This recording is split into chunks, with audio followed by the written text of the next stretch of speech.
My name is Linda Jackson. At present, I'm actually based near Mudgee, near Rolleston, and really close to Candos. I'm known as a fashion designer. I think I'm an artist.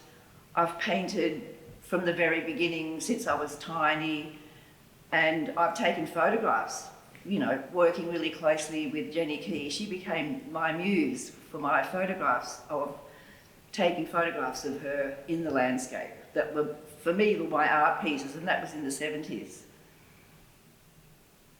This new body of work of photographs started because of being in Sydney, being in New South Wales for the year, at the end of 2019 and 2020, when my beautiful bushland actually 100% burnt, and I ended up being in lockdown out there.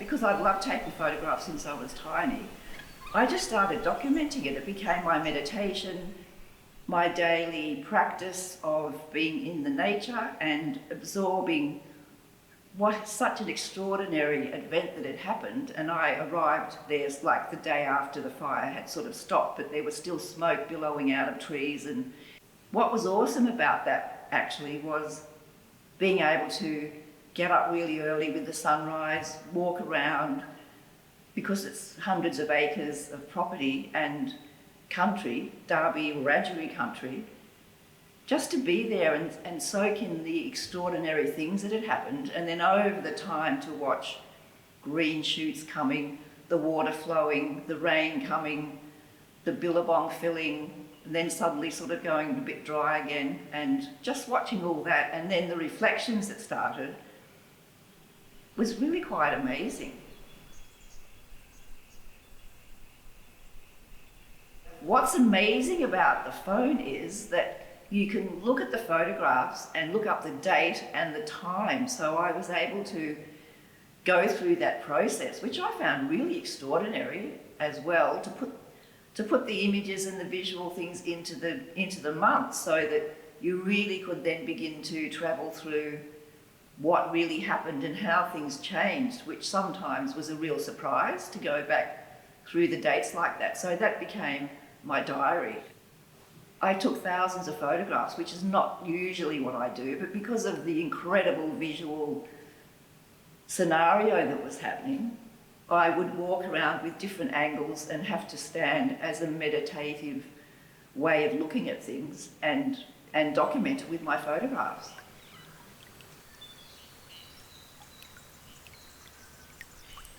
Not that I've written as a diary as such, but I've really enjoyed writing when there's a project to be described, because I find it's really interesting. It's a really great way to actually put down what are you thinking and how will you do that. And the result of that for me is actually, I've got lots of that documentation, and I find it really interesting. And I also love Japanese haiku poetry, so I've always written a bit like that.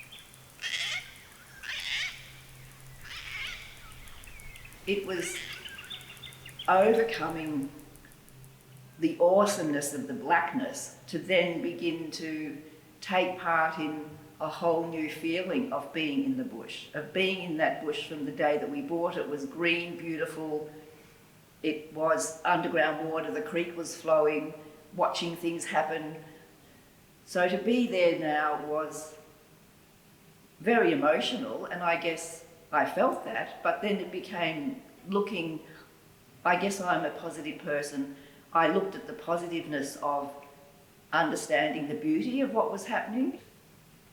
Making friends again with the place was really extraordinary, and it's a blessing that I'm really happy and glad I was able to be there, and that I wasn't locked down in a city or somewhere else, knowing that this is what had happened to the bush, and listening to the spirits and observing what was around me I'm grateful, and it was really completely, absolutely extraordinary.